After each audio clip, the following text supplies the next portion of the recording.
சுத்ராமத்திற்கு மகிமை உண்டாவதாக. இந்த அருமையான தருணத்தில் கிறிஸ்துவின் நாமத்தினாலே உங்களை சந்திப்பதில் மிகுந்த மகிழ்ச்சி அடைகிற நல்ல ஒரு காரியத்தை குறித்து நினைக்க போகிறோம். சங்கீதம் 59:17 வாசிக்கலாமா? என் பலனே உம்மை கீர்த்தனம் பண்ணுவேன், தேவன் எனக்கு உயர்ந்த அடைக்கலமும் கிருபையுள்ள என் தேவனுமா இருக்கிறார். ஆமென், அல்லேலூயா. தாவீது என்ன சொல்றாரு? என் பெலனே. எனக்கு பெலன் என்ன? நமக்கான பெலன் யாருன்னு நினைச்சிட்டு இருக்கோம்? நம்ம ஸ்ட்ரென்த், நம்ம நல்லா ஸ்ட்ராங்கா இருக்கிறோம், நம்மால எல்லாவற்றையும் செய்ய முடியும், என்னால எல்லாவற்றையும் சாதிக்க முடியும் அப்படின்னு நினைச்சிட்டு ஓடுகிற ஜனங்கள் மத்தியில கர்த்தர் பேசுகிறார்.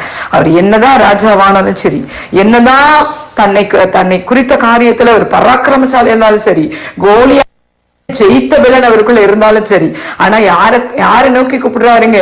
என் பலனே. ஹல்லேலூயா. தாவீது சொல்லும்போது அவர் சொல்லுவார் பாருங்களேன், என் விரல்களை யுத்தத்திற்கு ஆயத்தப்படுத்துகிற தேவன். என்னதான் விரல்களை யுத்தத்திற்கு ஆயத்தப்படுத்துகிற தேவன், அதை ரெடி பண்றதே அவர் தானா? அப்ப கைகளை போருக்கு, விரல்களை யுத்தத்திற்கு ஆயத்தப்படுத்துகிற தேவன் வேதத்துல வாசிக்கிறோம். அப்ப கர்த்தருடைய பிள்ளைகளே, நம்மால ஒன்று முடியாது அப்படின்னு என்றைக்கு ஆண்டவர் சமூகத்துல சரண்டர் ஆகுறோமோ, என் பலன் நீங்க தான்ப்பா அப்படின்னு என்றைக்கு நம்மை தாழ்த்துகிறோமோ, அன்றைக்கு கர்த்தர் நமக்காக யாவற்றையும் செய்து முடிப்பார். ஆமீன். அவருக்கு இருந்த பலன்ல அவர் கோலியாத்தை ஜெயிக்கல, அவருக்கு இருந்த பலன்ல அவர் சவுலுக்கு தப்பி ஓட முடியல, அவருக்கு இருந்த பலன்ல அவனுடைய மகனிடத்திலும் தப்பித்துக் கொள்ள முடியல, அவருக்கு இருந்த பலன்ல பெலிஸ்தர் அவரால் தப்பித்துக் கொள்ள முடியல. ஆனா யாருடைய பலனால அவர் பிழைத்துக் கொண்டார்? கர்த்தருடைய பலத்தினால் அவர் பிழைத்துக் கொண்டார். ஆமீன். அதனால இந்த கர்த்தருடைய பிள்ளை பலனாய் இருக்கிற கர்த்தருக்கு நம்ம என்ன செய்யணும்? பலனாய் இருக்கிற கர்த்தருக்கு என்ன செய்யணும்? நம்ம கோடி கோடியை ஸ்தோத்திரம் பண்ணணும். அதுக்குதான் சொல்றாரு, உம்மை கீர்த்தனம் பண்ணுவேன். அப்படின்னா என்னங்க? நான் பாட்டு பாடுவேன், தேவன் எனக்கு உயர்ந்த அடைக்கலம். அவர் தான் இல்லைங்க, கரவல் ஆடுகளின் பின்னே திருந்த உன்னை எடுத்து இஸ்ரவேலுக்கு ராஜாவாய் மாற்றினேன்னு சொல்றாரு பாருங்க. உயர்ந்த அடைக்கலம் அவர் தாங்க. உயர்ந்த அடைக்கலமும் கிருபையும் உள்ள என் தேவனுமா இருக்கிறீர். இது நாங்க என் தேவனுமா இருக்கிறீர் பரவாயில்ல, ஆனா என்னவா கிருபையும் உள்ள என் தேவனா இருக்கிறீர். அதுதான் அல்ல, இன்னைக்கு உலகத்துல நமக்கு தேவை என்னதாங்க? கிருபை. இன்னைக்கு தேவன் நம்ம கூட இருக்கிறாரு தான், தெய்வத்தோடு சேர்ந்து கிருபையும் இருக்கும். ஆனால் நம்ம எப்படிப்பட்ட ஒரு வாழ்க்கைக்குள்ள கடந்து போவோம் தெரியுங்களா? அது ஆச்சரியமா இருக்கும். நம்முடைய வாழ்க்கையில எல்லாமே அனுகூலமாய் மாறும். நம்ம நினைக்கிற பக்கம், திருவுற பக்கம் எல்லாம் ஜெயத்தை கர்த்தரால கொடுக்க முடியும். அப்ப நான் ஒருவேளை நீங்க ஊழியம் செய்யறவங்களா இருக்கலாம், நான் என்ன செய்ய போறேன், எனக்கு ஒண்ணுமே இல்லையே, எனக்கு பலன் இல்லையே, எனக்கு என்ன வழி தெரியலையேன்னு நினைக்கிறீங்களா? தேவ சமத்துல போய் முழங்கால் பண்ணினீங்க, என் பலனேன்னு சொல்லுங்க. உங்களை பலப்படுத்துகிற கிறிஸ்துவினாலே எல்லாவற்றையும் செய்ய அவருக்கு பலன் உண்டு. ஆமென், அல்லேலூயா. கர்த்தருடைய பிள்ளைகளை அவர் உங்களை பலப்படுத்துவார், பலப்படுத்துவார். அதனால நீங்க தேவ சமூகத்துல உயர்ந்த அடைக்கலத்துல கர்த்தர் உங்களை வைக்க போகிறார். இந்த கிருபை உங்க கூட தொடர்ந்து வரப்போகிறது. அதனால பயப்படாதீங்க. என்ன காரியமான ஆண்டவர் சமூகத்துக்கு போயிருங்க, கர்த்தர் உங்களை கரம் பிடித்து நடத்துவார். எல்லா டிஸ்ட்ராக்ஷன் நமக்கு வரத்தான் செய்யும். பிசினஸ் பண்றவங்களுக்கு பயம் இருக்கும், வேலை செய்யறவங்களுக்கு பயம் இருக்கும், வீட்டுல இருக்கிறவங்களுக்கு பயம் இருக்கு, ஊழியம் செய்யறவங்களுக்கு பயம் இருக்கு, எல்லாருக்கும் ஒரு விதமான பயம் இருக்கதான் செய்யுது. ஆனா கர்த்தரை நம்பினால், கர்த்தரை சார்ந்து கொண்டால் அந்த பயம் நம்மை ஒன்றும் செய்யாது. ஆமீன். நம்ம சொல்லலாம், இயேசுவின் நாமத்தினாலே இப்படி என்னை பயப்படுத்துகிற ஆவி என்னை விட்டு வெளியேறி பலப்படுத்துகிற ஆவி என்னோடு கூட கடந்து வரட்டும், கிருபையுள்ள ஆவி எனக்கு வரட்டும் அப்படின்னு சொல்லுவோம். கர்த்தர் உங்களை நடத்துவாராக. ஜெபிக்கலாமா? நல்ல தெய்வமே, இந்த நாள் எங்க கூட பேசின வார்த்தைகளுக்காய் ஸ்தோத்திரம். இதை கேட்க போகிற பிள்ளைகளை ஆசீர்வதியும் கிறிஸ்துவின் நாமத்தில் பிதாவே. ஆமென். God bless you all. கிறிஸ்துவில் பிரியமானவர்களே, இந்த நாளுக்கென்று தேவன் நமக்கு எழுதியிருக்கிற ஜீவ வார்த்தை நியாயாதிபதிகளின் புஸ்தகம் 6வது அதிகாரம் 23வது வசனம். உனக்கு சமாதானம், பயப்படாதே. எனக்கு அருமையான சகோதர சகோதரிகளே, இன்றைய நாளில் கர்த்தர் சமாதானத்தை அருளி செய்து ஆசீர்வதிக்கிற நாளாய் வாக்கு பண்ணி உள்ளார். அநேகருடைய வாழ்க்கையில் இன்றைக்கு பல கேள்விகளும் பயங்களும் சமாதான குறைவும் நிறைந்தவர்களாக காணப்படுகிறீர்கள். காரணம், தினமும் எதையோ ஒன்றை நாம் பெற்றுக்கொள்வதில், நம்முடைய தேவையை சந்திப்பதில் ஒரு எதிர்பார்ப்பு இருந்து கொண்டுதான் இருக்கிறது. அவைகளை நாம் நம் சுய பலத்துடன் முயற்சி செய்து முடியாது என்ற நிலைக்கு தள்ளப்படும் பொழுது தெய்வ சமூகத்தை நோக்கி கால்கள் ஓடுகிறது. காரணம், மனிதனால் கூடாத காரியம் தேவனால் கூடும் என்று நிச்சயம் நமக்கு இருப்பதால். அப்படிப்பட்டதான சூழ்நிலையில் இன்றைக்கு அநேகர் பல தேவைகளுடன், எதிர்பார்ப்புகளுடன், காரியங்கள் நன்மையாய் கைகூடி வர வேண்டுமே என்று சொல்லி அநேக நாட்களாய் சமாதானமின்றி பதில் கிடைக்குமா, கிடைக்காதா என்ற தயக்கத்துடன் காத்திருக்கிறவர்களுக்கு இன்றைக்கு உங்களுக்கான நற்செய்தியாக கர்த்தர் உரைக்கிறார், உங்களுக்கு சமாதானம், பயப்படாதே என்று. ஆகவே இன்றைக்கு இந்த வார்த்தைகளை விசுவாசிக்கிற நீங்கள் ஆசிர்வதிக்கப்படுவீர்கள். இன்றைக்கும் நாம் வேதத்திலிருந்து தம்மை தேடியவர்களுக்கு இயேசு சமாதானத்தை தந்ததை குறித்து தியானிப்போம். பார்க்கலாம். முதலாவதாக விசுவாசித்து பெற்றுக்கொண்ட சமாதானம். மார்க் எழுதின சுவிசேஷம் 5வது அதிகாரத்தை நாம் வாசிக்கையில் அங்கே 12 வருடமாய் பெரும்பாடுள்ள ஒரு ஸ்திரீயை குறித்து பார்ப்போமானால், அவள் தன் வியாதிக்காக தன்னிடம் இருந்த ஆஸ்திகளை எல்லாம் விற்று வைத்தியர்களுக்கு கொடுத்தும் சுகம் கிடைக்காமல் விரக்தியுடன் காணப்பட்டவளுக்கு நற்செய்தியாக இயேசு வருகிறார் என்று கேள்விப்பட்டவளாய் உடனே ஒரு முடிவை எடுக்கிறாள், விசுவாசிக்கிறாள். அவரின் வஸ்திரத்தின் தொங்கலையாவது தொட்டு எப்படியும் சுகம் பெற்றுவிட வேண்டும் என்று எல்லா காவலையும் தடைகளையும் மீறுகிறாள். இயேசுவின் வஸ்திரத்தை தொடுகிறாள். அவரின் வல்லமையினால் அற்புத சுகத்தை பெற்றுக் கொள்கிறாள். அதோடு மட்டுமல்லாமல், உன் விசுவாசம் உன்னை ரட்சித்தது, நீ சமாதானத்தோடே போய் உன் வேதனை நீங்கி சுகமாயிரு என்று இயேசு ஆசீர்வதிக்கிறதையும் வாசித்தருகின்றோம். இன்றைக்கும் எப்படிப்பட்டதான நீண்ட நாட்களாய் ரட்சிக்கப்படாமல் சாபக்கட்டுகளினாலும் பாவக்கட்டுகளினாலும் பலவீனத்தினாலும் சுகவீனத்தினாலும் இழப்பு, நஷ்டம், விரயம், ஏமாற்றம் போன்றவற்றால் கட்டப்பட்டும் விடுதலை வேண்டியும் ஜெபித்துக் கொண்டிருக்கிறீர்களானால், இன்றைக்கு எதிர்பார்த்து காத்திருந்த காரியங்களில் தடைகள் விலக்கப்படுகிறது. கர்த்தரின் வல்லமையினால் இன்றைக்கு நன்மையான ஈவுகளை பெற்றுக்கொள்ள போகிறீர்கள். இரண்டாவதாக பார்க்கலாம், விருப்பத்துடன் பெற்றுக்கொண்ட சமாதானம். ஆதியாகமத்தின் புஸ்தகம் 43வது அதிகாரத்தை நாம் வாசிக்கையில் அங்கே யோசேப்பை குறித்து பார்ப்போமானால், யோசேப்பு எகிப்து தேசத்திற்கு அதிபதியாக நியமிக்கப்பட்டிருக்கிற வேளையில் யோசேப்பின் சகோதரர்கள் தங்கள் தேசத்தில் ஏற்பட்ட பெரும் பஞ்சத்தினால் தானியம் வாங்கும்படிக்கு வருகிறார்கள். அங்கே யோசேப்பு தன் சகோதரர்களை இனம் கண்டு கொண்டு அவர்களுக்கு தாங்கள் கேட்டு வந்த தானியங்களை விட எதிர்பார்த்திராத அளவு புதையலாக தங்களின் சாக்குகளில் பண முடிப்புகளை வைத்திருப்பதைக் கண்டு ஆச்சரியப்படுகிறார்கள். அப்பொழுது யோசேப்பு ஆதியாகமத்தின் புஸ்தகம் 43வது அதிகாரம் 23வது வசனத்தில், உங்களுக்கு சமாதானம், பயப்பட வேண்டாம், உங்கள் தேவனும் உங்கள் தகப்பனுடைய தேவனுமாய் இருக்கிறவர் உங்கள் சாக்குகளில் அதை உங்களுக்கு புதையலாக கட்டளையிட்டார் என்று கூறுகிறதை வாசித்தருகின்றோம். எனக்கு அருமையானவர்களே, உங்களுடைய வாழ்க்கையில் இன்றைக்கு நீங்கள் உங்களின் எதிர்கால வாழ்விற்காக பல காரியங்களை குறித்து சிந்தித்து அவற்றை செயல்படுத்தும்படி முயற்சி செய்து கொண்டும் இருக்கிறீர்கள். அவைகளில் இன்றைக்கு நீங்கள் திருப்தி ஆகும்படி ஏராளமாய் கர்த்தர் புதையலாக பல ஆசீர்வாதங்களை உங்களுக்காய் நியமித்து வைத்திருக்கிறார். ஆகவே எதிர்காலங்களை குறித்தோ, பிள்ளைகளை, வேலைக்காக, திருமண காரியங்களை குறித்தோ பயத்துடன் கலக்கத்துடன் இருப்பீர்களானால், இன்றைக்கு கர்த்தரின் வார்த்தையை விசுவாசிக்கிற நீங்கள் அவைகளில் இரட்டிப்பான ஆசீர்வாதங்களை, ஏராளமான நன்மைகளை பெற்றுக்கொள்ள போகிறீர்கள். சமாதானத்தை பெற்றுக்கொள்ள போகிறீர்கள். மூன்றாவதாக பார்க்கலாம், எதிர்பாராது பெற்றுக்கொண்ட சமாதானம். லூக்காவின் புஸ்தகம் 24வது அதிகாரத்தை நாம் வாசிக்கையில் அங்கே இயேசுவை சிலுவையில் அறைந்து பின்னர் கல்லறையில் அடக்கம் பண்ணப்பட்டு 3ஆம் நாள் உயிரோடு எழுந்த இயேசு தம்மை சீஷர்களுக்கு வெளிப்படுத்துகிறார். அவர்களோ இயேசுவை அறியாதவர்களாய் இருக்கிறார்கள். அப்பொழுது இயேசு அவர்களிடத்தில் தம்மை காண்பிப்பதற்கு தடையாக இருக்கிற உலகத்தின் பார்வையிலிருந்து விடுவித்து ஆவிக்குரிய கண்களை திறக்கிறார். அந்நேரமே அவர்களின் கண்கள் திறக்கப்பட்டு அவர்கள் உயிர்த்தெழுந்த இயேசுவை பார்க்கிறார்கள்.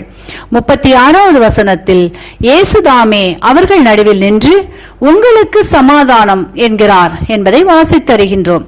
இன்றைக்கும் என கருமையானவர்களே, உங்களுடைய வாழ்க்கையில் அநேக காரியங்களை குறித்து பயத்தோடு, சமாதானம் இல்லாமல், நடக்குமோ நடக்காதோ, சுகம் உண்டாகுமோ உண்டாகாதோ, குடும்ப உறவுகளில் குழப்பங்கள் நீங்குமா நீங்காதா, இப்படி அநேக கேள்விகள், சந்தேகங்களோடு உலகத்தின் பார்வையிலே நீங்கள் இதுவரையில் பார்த்து கொண்டும் நீங்கள் எதிர்பார்த்திருக்கிற காரியங்களில் நன்மைகள் உண்டாகுமா, ஆசீர்வாதங்கள் கடந்து வருமா, சமாதானம் கிடைக்குமா என்று இருப்பீர்களானால், இன்றைக்கு உங்களுக்காக மரித்து உயிரோடு எழுந்த இயேசு உங்களுடைய எல்லா கேள்விகளுக்கும், தேடல்களுக்கும், நன்மைகளுக்கும், ஆசீர்வாதங்களுக்கும் உங்களின் ஆவிக்குரிய கண்கள் திறக்கப்படுகிறது. சமாதானத்தின் தேவனாகிய இயேசு வெளிப்பட்டு உங்களையும் குடும்பங்களையும் சமாதானத்தை தந்து ஆசிர்வதிக்கிறார். வார்த்தை விசுவாசிங்கள், ஆசிர்வாதங்களை பெற்றுக்கொள்வீர்கள்.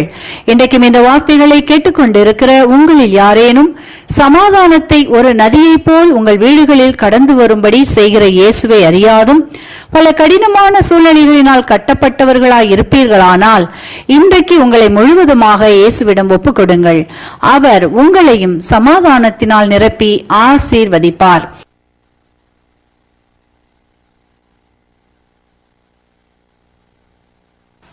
கிறிஸ்துவுக்குள் பிரியமான சங்கமம் தமிழ் கிறிஸ்தவ வானொலி நேயர்களுக்கு அன்பின் வாழ்த்துக்கள். இன்றைய மன்னா: திடனற்றவர்களை தேற்றுங்கள், பலவீனரை தாங்குங்கள், எல்லாரிடத்திலும் நீடிய சாந்தமாயிருங்கள். 1 தெசலோனிக்கர் 5:14. பிரியமானவர்களே, அப்போஸ்தலர் பவுலின் பாடுகளின் ஊழிய பாதையை பாருங்கள். அவர் பயணம் செய்த கப்பல் ஒன்று பெரும் காற்று மழையில் சிக்கிக் கொண்டது. அவர்களுக்கு இரவும் பகலும் 14 நாட்களாக வெளிச்சமில்லை. சூரியனோ சந்திரனோ நட்சத்திரங்களோ எதுவும் காணப்படவில்லை. ஒருவராலும் ஆகாரம் புசிக்க முடியவில்லை. எல்லோரும் அதைரியப்பட்டு நம்பிக்கை இழந்த வேளையில் அப்போஸ்தலர் பவுல் எல்லோருக்கும் முன்பாக எழுந்து நின்றார். அவர் அவர்களை நோக்கி, திடமனதாய் இருங்கள், இப்போது உங்களுக்கு தைரியம் சொல்லுகிறேன். என்னை ஆட்கொள்பவரும் நான் சேவிக்கிறவருமான தேவன் தம்முடைய தூதனை இந்த ராத்திரியில் என்னிடத்தில் அனுப்பினார் என்று கூறினார். தேவன் தன் பக்கத்தில் இருக்கிறார் என்பதை அறிந்திருந்தபடியால் அவர் மற்றவர்களை தைரியப்படுத்த கூடியவராக இருந்தார். அருமையான தேவ பிள்ளைகளே, தேவன் உங்கள் பக்கத்தில் இருக்கிறார் என்பதை நீங்கள் அறிந்திருக்கின்றீர்களா? அப்படியானால் உங்களால் மற்றவர்களை தைரியப்படுத்த முடியும். மற்றவர்களை ஊக்குவிக்கும் ஊழியத்தை கர்த்தர் உங்களுக்கு தந்திருக்கின்றார். ஆகவே விசுவாசத்தின் வார்த்தைகளை பேசுவோம். கானான் தேசத்தை வேவு பார்க்க போயிருந்த 12 பேர் செய்தது போல எங்களுடைய இயற்கையான கண்களால் காண்பதை மட்டும் பேசி மற்றவர்களை அதைரியப்படுத்தல் ஆகாது. விசுவாச வார்த்தைகளை சொல்லி ஊக்குவித்த மற்ற இருவரான யோசுவாவையும் காலேப்பையும் போல நாம் மற்றவர்களிடம் பேசும் போது இதை எளிதாய் சேர்த்து கொள்ளலாம் என்று தைரியமாக சொல்வோமாக. உங்களையும் மற்றவர்களையும் தைரியப்படுத்துங்கள். அப்பொழுது கர்த்தர் தம் தூதனை உங்களிடத்தில் அனுப்புவார். கர்த்தர் தாமே இந்த வார்த்தைகளை கொண்டு உங்கள் ஒவ்வொருவரையும் நிறைவாக ஆசீர்வதிப்பாராக. ஆமென். God bless you. பிதாவாகிய தேவனும் கர்த்தராகிய இயேசு கிறிஸ்துவும் பரிசுத்தாவின் நாமத்திலே உங்கள் ஒவ்வொருவரையும் வாழ்த்தி இந்த வாக்குத்தத்தத்துக்குள்ளே இந்த நாட்களை நாங்கள் கடந்து செல்வோம். இன்றைய நாளிலும் 29ஆம் தேதி 4வது மாதம் 2026ஆம் ஆண்டு வியாழக்கிழமை அதிகாலை வேளையிலே கர்த்தர் நமக்கு கொடுக்கிற ஒரு அருமையான ஒரு வாக்குத்தத்தம். இன்றைய நாள் உபாகமம் 1ஆம் அதிகாரம் 11வது வசனம் இப்படியாக சொல்லுகிறது. அருமையான அன்பு பிள்ளைகளை பாருங்கள். நீங்கள் இப்பொழுது இருக்கிறதை பார்க்கிலும் 1000 மடங்கு அதிகமாகும்படி உங்கள் பிதாக்களின் தேவனாகிய கர்த்தர் உங்களுக்கு சொல்லியபடியே உங்களை ஆசீர்வதிப்பாராக என்று கர்த்தருடைய வார்த்தை இந்த நாட்களை சொல்லுகிறதை பார்க்கிறோம். அருமை பிள்ளைகளே, இந்த வாக்குத்தத்தத்தை நாங்கள் சற்று இந்த நாட்களிலே ஒரு விசை இந்த நாட்களிலே பார்ப்போமா இருந்தால், கர்த்தருடைய வார்த்தை இந்த நாட்களிலே இப்படியாக சொல்லுகிறது. எப்படி என்றால், நீங்கள் இப்பொழுது இருக்கிறதை பார்க்கிலும் 1000 மடங்கு அதிகமாகும்படி உங்கள் பிதாக்களின் தேவனாகிய கர்த்தர் உங்களுக்கு சொல்லியபடியே உங்களை ஆசீர்வதிப்பார் என்று இந்த வார்த்தை இந்த நாட்களில் அங்கே சொல்லப்படுகிறதை பார்க்கிறோம். அருமையான அன்பு பிள்ளைகளே, பாருங்கள், கர்த்தருடைய வார்த்தை எப்படியாக அந்த நாட்களில் ஒரு ஆசீர்வாதமாக இந்த நாட்களில் நமக்கு வருகிறதை பார்க்கிறோம். அருமையான அன்பு பிள்ளைகளே, முற்பிதாக்கள் எல்லாம் இந்த வாக்குத்தத்தங்களை சொந்தரித்து கொண்டார்கள் என்று சொல்லி அங்கே வேதத்திலே இன்றைக்கு நாங்கள் பார்க்கக்கூடியதாக இருக்கிறது. அப்படியானால் இன்றைக்கு அதே அந்த 1000 மடங்கு அந்த ஆசீர்வாதம் எங்கே என்று சொல்லி இன்றைக்கு நாங்கள் இந்த நாட்களை கேட்கலாம். ஆனால் கர்த்தர் நம்மோடு கூட இருந்து நம்மை ஆசீர்வதித்து நம்மை நடத்துகிறதை இன்றைக்கு நாங்கள் அறிந்து கொள்ள முடியாதபடியாக இந்த நாட்களை சில வேளைகளிலே நாங்கள் இந்த நாட்களை இருக்கிறோம். அருமையான கர்த்தருடைய பிள்ளைகளே, ஏனென்றால் ஆண்டவர் நம்மோடு இருந்து பாருங்கள், உலகத்தாருக்கு விட இந்த நாட்களிலே தன்னை நேசிக்கிற பிள்ளைகளை 1000 மடங்கு அங்கே அதிகமாகும்படியாக ஆசீர்வதித்து நடத்துகிறதை நாங்கள் இந்த நாட்களிலே சற்று இந்த நாட்களிலே ஆராய்ந்து பார்ப்போம். அருமையான அன்பு பிள்ளைகள் பாருங்கள், இன்றைக்கு உலகத்திலே பாருங்கள், இந்த நாட்களில் ஏதோ காரியங்கள் நடந்து கொண்டிருக்கிறது. அருமையான அன்பு பிள்ளைகளே, இன்றைக்கு பாருங்கள், இப்படிப்பட்ட சூழ்நிலையிலே தேவன் நம்மை ஆசீர்வதித்து நம்முடைய தேவைகளை சந்திக்கிறார், ஆகாரத்தை கொடுக்கிறார், அதாவது இருக்கிறதுக்கு இடத்தை கொடுக்கிறார், அது மட்டுமல்ல உடையை கொடுக்கிறார். இந்த நாட்களே அன்றன்றாட நம்முடைய தேவைகளை ஏதோ வழியிலே இந்த நாட்களை சந்தித்துக் கொண்டு வருகிறார் என்று சொன்னால் அது எப்படி என்று பார்க்கிற வேளையிலே வாக்குத்தத்தம் ஒரு நாளும் இந்த நாட்களை பொய் சொல்லாது. அருமையான கர்த்தருடைய பிள்ளைகளே, 4000 ஆண்டுகளுக்கு முன்பாக இந்த நாட்களில் சொல்லப்பட்ட அந்த வாக்குத்தத்தம் இன்றைக்கும் ஒரு ஜீவனுள்ள வாக்குத்தத்தமாக இந்த இடத்திலே இந்த நாட்களை விளங்குகிறதை அங்கே காணக்கூடியதாக இருக்கிறது. அருமையான அன்பு பிள்ளைகளே, இன்றைக்கு பாருங்கள், உலகத்தார் சில பிரச்சனைகள் வருகிற வேளையிலே இது எப்படி, இது அப்படியாக இருக்கிறது என்று சொல்லி இந்த நாட்களிலே அவர்கள் இந்த நாட்களிலே குழம்பி போய் நிற்கிறார்கள். ஆனால் ஆண்டவரோடு பேசுகிற மக்கள், ஆண்டோடைய சமூகத்தை நேசிக்கிற மக்கள், ஆண்டோடைய சமூகத்தை வாஞ்சிக்கிற மக்கள் இந்த நாட்களிலே அதை குறித்து எந்த விதமான கவலைகளும் இல்லாதபடி இந்த நாட்களிலே அவர்கள் இந்த நாட்களிலே அங்கே வாழுகிறதை அங்கே காணக்கூடியதாக இருக்கிறது. அருமையான கர்த்தருடைய பிள்ளைகளே, உலகத்திலே பார்க்கிற வேளையிலே நெருக்கங்கள் இருக்கிறது, துன்பங்கள் இருக்கிறது, வியாகுலங்கள் இருக்கிறது, கவலைகள் இருக்கிறது, கஷ்டங்கள் இருக்கிறது. இப்படியான காரியங்கள் இருந்தாலும் ஆண்டவரோடு நாங்கள் நடந்து கொண்டிருக்கிற வேளையிலே அந்த கவலைகள், கஷ்டங்கள், தொல்லைகள், வியாதிகள் எல்லாம் இந்த நாட்களிலே அங்கே நமக்கு அங்கே எப்படியாக இருக்கிறதுன்னு சொன்னால் ஒரு அதி சீக்கிரத்திலே நீங்கி விடுகிற ஒரு உபத்திரவங்களாக அந்த நாட்களை இருக்கிறதை பார்க்கிறோம். அருமையான கர்த்தருடைய பிள்ளைகளை, எப்பொழுதும் பிலிப்பியர் 4:4 சொல்லப்பட்டது போல கர்த்தருக்குள் நாங்கள் எப்பொழுதும் மகிழ்ச்சியாக இருக்க வேண்டும் என்பதை போல இந்த நாட்களில் இந்த வார்த்தை இந்த நாட்களில் நம்மை ஊக்குவிக்கிறதை பார்க்கிறோம். அருமையான அன்பு பிள்ளைகளே, ஆண்டவரை நாங்கள் நேசித்து அவரோடு இந்த நாட்களை நடப்போமா இருந்தால் இந்த உலகத்திலே என்ன காரியங்கள் நடந்தாலும் ஆண்டவர் இந்த நாட்களிலே நம்மை 1000 மடங்கு அதிகமாகும்படி ஆசீர்வதிப்பார் என்ற வாக்கு தத்தத்தை நாங்கள் விசுவாசிப்போம். அருமையான கர்த்தருடைய பிள்ளைகளே, பஞ்ச காலத்திலே எலியாவை அங்கு போஷித்த கர்த்தர் இந்த நாட்களிலே காகத்தினூடாக அந்த நாட்களை போஷித்தார்.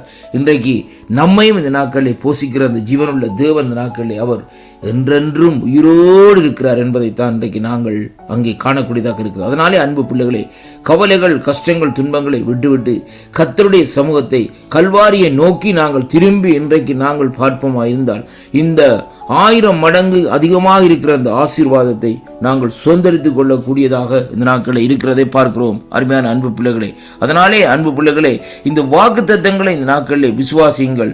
தேவனிடத்தில் இந்த ஆசீர்வாதங்களை இந்த நாட்களை பெற்றுக்கொள்ளுங்கள். மனுஷன் கொடுக்கிற ஆசீர்வாதம் அல்ல, கர்த்தருடைய ஆசீர்வாதம் அங்கே நிலையான ஆசீர்வாதமும் அந்த ஆசீர்வாதத்தின் மூலமாய் நம்முடைய இருதயத்தில் ஒரு சமாதானத்தையும் நாம் பெற்றுக்கொள்ளக்கூடியதாக இருக்கிறது. இந்த வாக்குத்தத்தம் உங்களுக்கு ஆசீர்வாதமாக இருக்கும் என்று நான் விசுவாசிக்கின்றேன். வாக்குத்தத்தங்களை விசுவாசியுங்கள்.